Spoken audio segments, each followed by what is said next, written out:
Hello friends, आप देख रहे हैं आपका चैनल शेयर बाजार विद आयुष। और दोस्तों, बात करेंगे इस वीडियो में CMPDI यानी central mine planning and design institute IPO के बारे में। तो दोस्तों, फाइनली ये IPO का अनाउंसमेंट आज के दिन कर दिया गया है। और अनाउंसमेंट का मतलब ये है कि IPO आपको ओपन होता हुआ दिखेगा।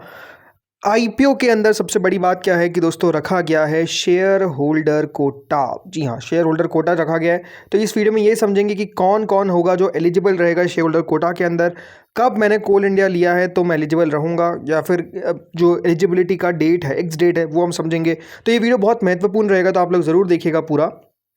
एंड ऑल्सो, अगर अभी तक आपने दोस्तों हमारे नए चैनल भारत मार्केट रेडार को सब्सक्राइब नहीं किया तो आप सब्सक्राइब कर सकते हैं।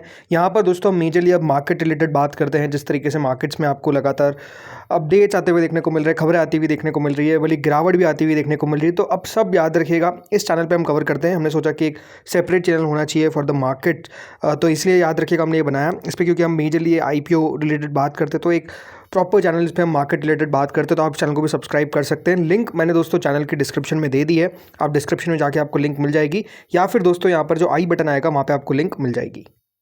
चलिए, CMPDI यानी central mine planning and design institute IPO के बारे में बात करते हैं। तो दोस्तों, जैसे मैंने कहा, ये IPO अब आपको ओपन होता हुआ देखने को मिल जाएगा। आज के दिन दोस्तों अनाउंसमेंट कर दिया गया है, और जो ओपनिंग डेट है वो है 20th of March two 24th of March, यानी 20 से 24 मार्च के बीच में। याद रखिएगा, ये इशू आपको ओपन होता हुआ दिखेगा। अभी तक दोस्तों जो प्राइस बैंड है वो रिलीज़ नहीं किया गया है, वो बहुत जल्द आपको रिलीज़ होता हुआ दिख जाएगा। बट बात क्या है कि दोस्तों, IPO की जो डेट्स है वो फाइनलाइज़ कर दी गई है।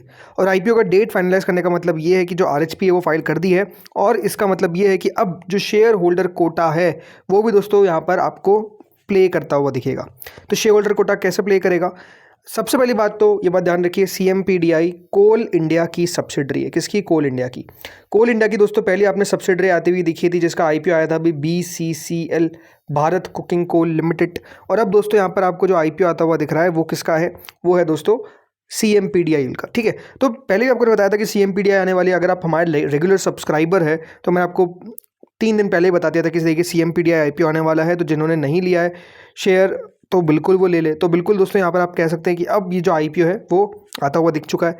अब बात क्या है कि पहली बात तो, अगर आपके पास कोल इंडिया नहीं है तो आप एलिजिबल नहीं रहेंगे। इस बात को ध्यान रख लीजिए, किसमें? इस IPO में लगाने के लिए। बट मेरे पास कोल इंडिया है, बट कब मैंने लिया तो मैं एलिजिबल रहूँगा, ये आप समझिए। अब इंपॉर्टेंट बात है, जो डेट आपको मैं बता रहा हूँ। इस बात का ध्यान रखिए, अगर आपके पास कोल इंडिया का शेयर 11 मार्च, ठीक है, 11 मार्च या फिर उससे पहले था, अगर आपने 11 मार्च को लिया है तो भी आप एलिजिबल रहेंगे। या फिर उससे पहले भी अगर आपने शेयर को ले लिया होगा, किसका? कोल इंडिया को। मान लीजिए मेरे पास 1 साल से शेयर पड़ा हुआ है, मैंने अभी तक बेचा ही नहीं है, तो आप बिल्कुल एलिजिबल रहेंगे। जिसके पास 11 मार्च को ये शेयर रहेगा, किसका? कोल इंडिया का, वो इस IPO में अप्लाई कर सकता है in the share holder category. जिसने 11 मार्च के बाद 12 मार्च को बेच दिया फिर, तो वो अप्लाई कर सकता है। क्यों? क्योंकि 11 मार्च को एक्स डेट थी। तो अगर आपने 12 मार्च को सेल कर भी दिया तो याद रखिएगा आप अप्लाई कर सकते हैं। अब काफ़ी लोग होंगे जिन्होंने 12 मार्च को शेयर लिया होगा, वो क्या करेंगे? तो वो दोस्तों इस शेयर में, शेयर होल्डर, इस IPO में शेयर होल्डर कोटा में अप्लाई नहीं कर पाएंगे।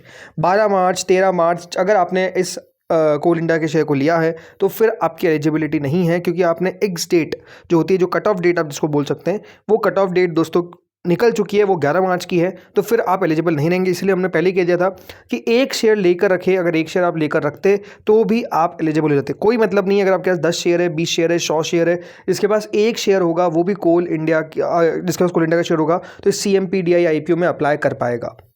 क्योंकि लास्ट IPO दोस्तों अपने आप में बहुत ही तगड़े रिटर्न्स देखे गया, अराउंड 95-96% के। तो इससे भी उम्मीद रहेगी कि बढ़िया करेगा। अभी डिटेल्स जैसे मैंने कहा पूरी निकल कर नहीं आए, बट एक पूरा का पूरा OFS आपको देखने को मिलेगा। जितने शेयर्स कंपनी लेकर आना चाहती थी उतने के उतने ही शेयर्स लेकर आने वाली है। तो वहाँ पर भी कोई बदलाव कंपनी के द्वारा नहीं किया गया है कि मार्केट्स के सिचुएशन को देख कर किया होगा।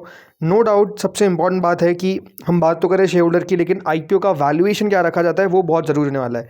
देखो, इस IPO के अंदर रिजर्वेशन कितना है शेयर होल्डर्स के लिए, आपको बताता हूँ कि 10% दोस्तों रिजर्वेशन जो है वो याद रखिएगा रिटेल को मिलेगा। कितना? 10%।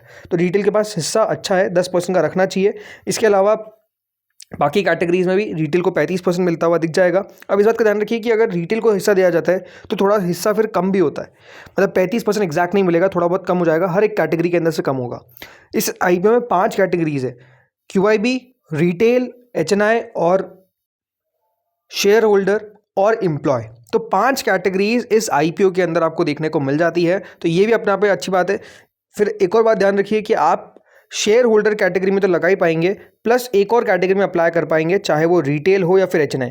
अब आप पर है कि आपको रिटेल में अप्लाई करना है या फिर एच एन आई में भी याद रखिएगा 2 कैटेगरीज होती है, बिग और स्मॉल, तो वो किस में आपको अप्लाई करना है वो आपको सोचना है। बट आप शेयर होल्डर प्लस एक और कैटेगरी में अप्लाई कर पाएंगे, इन दोनों में से कोई भी, मतलब 3 आप कह सकते हैं अगर आप big H N I small H N I को अलग अलग ले लेते हैं। बाकी कंपनी के अगर बारे में थोड़ा सा और चर्चा करें तो कंपनी के फाइनेंशियल्स को अगर देखा जाए एक बार, तो आपको नजर आएगा कि ग्रोथ तो कंपनी की सर्टेनली रही है, काफ़ी तेज़ी से कंपनी ग्रो कर रही है, प्रॉफिटेबिलिटी काफ़ी शानदार है, तो अच्छा प्रॉफिट कमाती है, अच्छे मार्जिन वाली कंपनी है। बट बात वही ना कि वैल्यूएशन किस तरीके की रखी जाती है वो ज़रूरी है। अभी 9 महीनों के नंबर्स निकल कर आए, कंपनी के यहाँ पर दिखा नहीं है, पर आपको बताता हूँ कि कंपनी ने लगभग 1500 करोड़ के आसपास का रेवेन्यू रिपोर्ट किया है, मतलब प्रॉफिट ऑफ 425 करोड़।